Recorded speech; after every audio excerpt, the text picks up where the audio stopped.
One of the most confusing and frustrating things for parents is that you know you have a very intelligent child, and yet they still struggle in school. How do you know they're intelligent?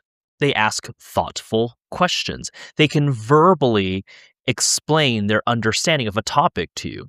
They can hold conversations, complex conversations for a long time. And there's many instances where they almost seem gifted and yet, they struggle to read fluently. They struggle to put the conversation or topic that they just literally discussed with you down on a paper. Doing math takes forever, and doing their homework takes forever as well. Despite these signs of them being rather intelligent, their school performance is rather inconsistent. And so naturally, as a parent, you're probably going, what's going on here? Now, I was a teacher for over 17 years in the classroom, and I've seen many, many instances of this. Many intelligent students eventually struggle because they were able to compensate for many grades and many years over weak foundational gaps. Eventually, the tasks that they are asked to do at school become too cognitively demanding, and those foundational educational gaps start to compound. This does not make them lazy or have a lack of ability. It's that these hidden educational gaps, they compound over time.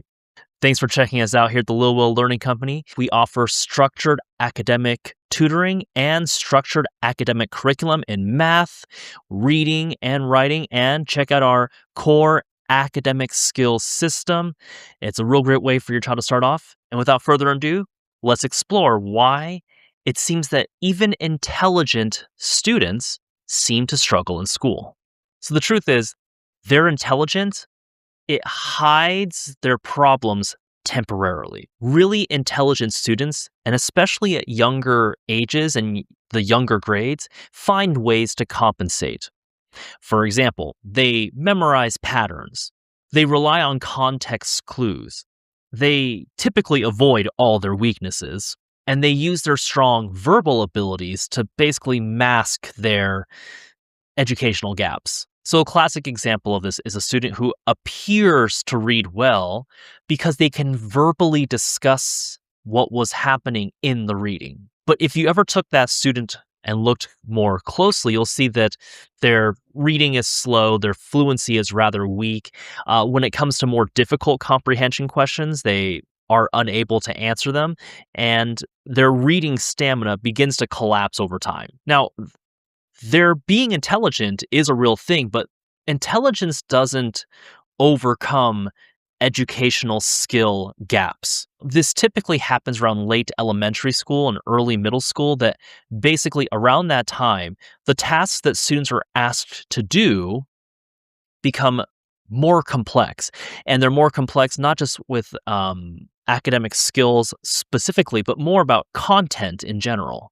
They'll get more advanced math. They get more complex reading assignments and more complex writing assignments that demand more of them cognitively. And once that complexity increases in what they're asked to do, those foundational gaps that have been there for many years, it becomes harder to compensate for them and harder to hide them. Another reason is that those reading gaps, really intelligent students, they can hide them really well, and those reading gaps, especially early on, become invisible. So if you're a parent or a teacher, you're thinking, well, this child can read the words, therefore they must be a good reader. They read well. The problem is, reading is more complicated than that. Reading involves decoding. It involves fluency. Then it's involving knowing vocabulary. And then from there, you put all those together to start comprehending what they're reading. So a student may be very good at decoding, but then they can struggle tremendously with comprehension. So why is that? If they're a slow reader, that takes a tremendous amount of cognitive energy. And if so much mental energy is spent on decoding words, then there's no energy left to then understand the words, the vocabulary, and then even less energy basically there mentally to comprehend and understand the topics and the themes of what's being read, the comprehension. That bridge between decoding to vocabulary and comprehension is fluency. The more fluently a student can read, the more automatic they can make it. It really helps them with the vocabulary and the comprehension part. And then likewise, if so much mental energy is just spent decoding and trying to be fluent, that leaves almost no room for vocabulary. Vocabulary is really important. They have to know the words that they're reading. They have to know what the words mean. And again, if there's so much mental effort spent on the decoding part and trying to read fluently, there's not much left for understanding the words that they're reading. This is why you'll see some students who are able to read a page, but then they have no idea that page even said. They can't explain it back to you. Another section where we see intelligent students struggle is in writing. And writing often reveals what we're going to call cognitive overload. And what I mean by that is it's an area, let's say a student can quietly struggle with writing for years, and parents and teachers say, they explain it back to me verbally, so clearly they understand what they're talking about. The problem is writing is not just one skill, because writing involves spelling, it involves sentence structure and grammar and how to organize ideas and a little bit of memory because they have to recall things they understand and can talk about. It also involves idea sequencing. Writing involves a large amount of cognitive effort and cognitive energy. So when those foundational writing skills are weak, even with intelligent students, you'll begin to see things that are like vague explanations of ideas. You'll see incomplete thoughts. They become very frustrated while writing, and they have weak organization of the whole writing structure. And one big giveaway is if their writing is extremely slow. Now, if you see any of these as a parent or as a teacher, it does not mean that the child lacks intelligence or that they're bad at these things. But again, it comes down to they're probably overloaded cognitively. They have weak foundational skills in things like spelling, sentence structure, grammar, things like that, the foundational skills of writing. And I'm sure we've seen a lot of students like that, students who can verbally discuss and understand topics way more than they could ever put onto paper. Hence why a structured writing curriculum is so important. Now, for smart, intelligent students who then struggle with math, and that old phrase, well, I guess I'm just not a math person. More often than not, intelligent students who struggle with math, it comes down to weak foundational skills, such as the computational skills, but then that translates into weak math fluency. Because math is a highly cumulative subject, meaning once you learn one skill or computational skill, it's going to lead into the next one, which leads into the next one, which leads into the next one. Math has a lot of opportunities to be weak in one of those foundational skills. And just speaking from my experience, it always seemed that foundational skill was fractions. But in any case, though, there's so many topics in math that a child has a chance to be weak in just any one of those skills, which compounds over time. If basic math is not automatic, if it's not fluent, what that eventually prevents them from doing is, well, first of all, their working memory just becomes exhausted because they're spending so much energy trying to do the computation part. Therefore, they're not fluent enough where the point, a student with good fluency can essentially do the math, not even on paper with pencil. They can almost do it within their head. And then without that fluency, then when you start to get multi-step problems, even multi-step word problems, that becomes exhausting to the point where they kind of mentally give up.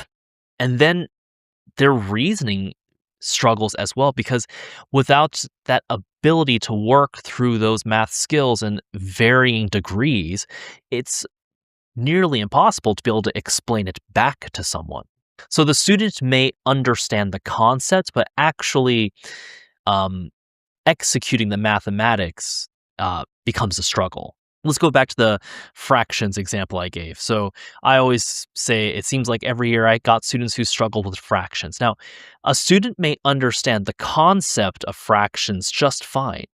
But the thing is, fractions involves a lot of multiplying, multiples, and common multiples. So if they, as a student, do not have that foundational strength with multiplication, knowing their multiplication facts and multiplication table, well, then fractions will be a struggle for them because every single problem will demand that skill of them.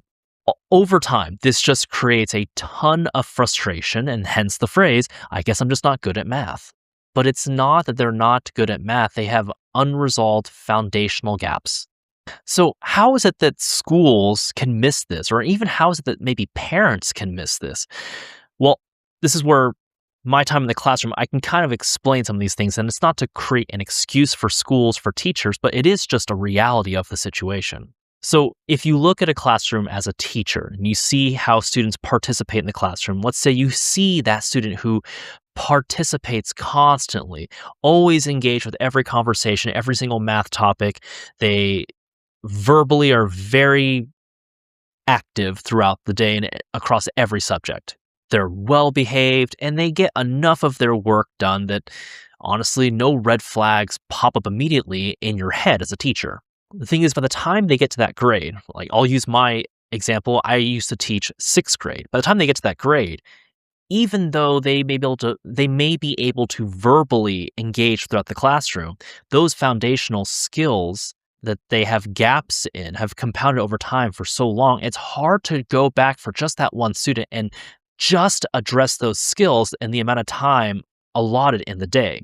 And the truth is, since it went on for many years, those gaps are significant. And the truth is, as one teacher with, let's say, 30 to 32 students in a classroom, there is just not the logistics possible to go to each student individually and address all those gaps when you also have curriculum you have to get through.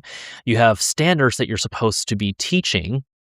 And I know they use the phrase differentiated instruction, but I've personally never seen anyone truly implement it to the letter and really across that um, large of a classroom, so to speak. So really for teachers, it just becomes a logistics problem. There's no way to truly address all these gaps for just one teacher with the amount of time that they're allotted, along with the responsibilities that they're given in a day.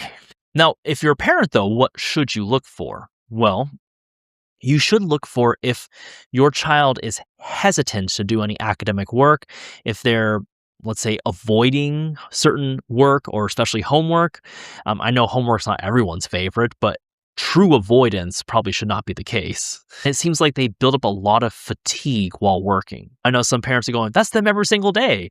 But truth be told, if you look at it very carefully, those are usually signs of cognitive overload. So if you're a parent, instead of asking, why won't they just do the work? Probably a more appropriate question is, well, they're trying to avoid this work. Which component of reading, writing, or math are they weak in? And trying to address that specific gap. Once you can address the specific weakness or the specific gap that they have, that really helps to solve many other problems from there as well. So the honest truth is this: most intelligent students are not lazy and they are not incapable. It's just because of their intelligence at a very young age, they were able to compensate. But those hidden educational foundational gaps have compounded so much over time that when the academic content becomes more complex, those hidden gaps are harder and harder to hide and compensate for. This is why explicit instruction matters. Fluency across reading, writing, and math are really, really important. The structure of the curriculum matters. Repetition of all these academic skills matter, and actually mastering these skills matter as well.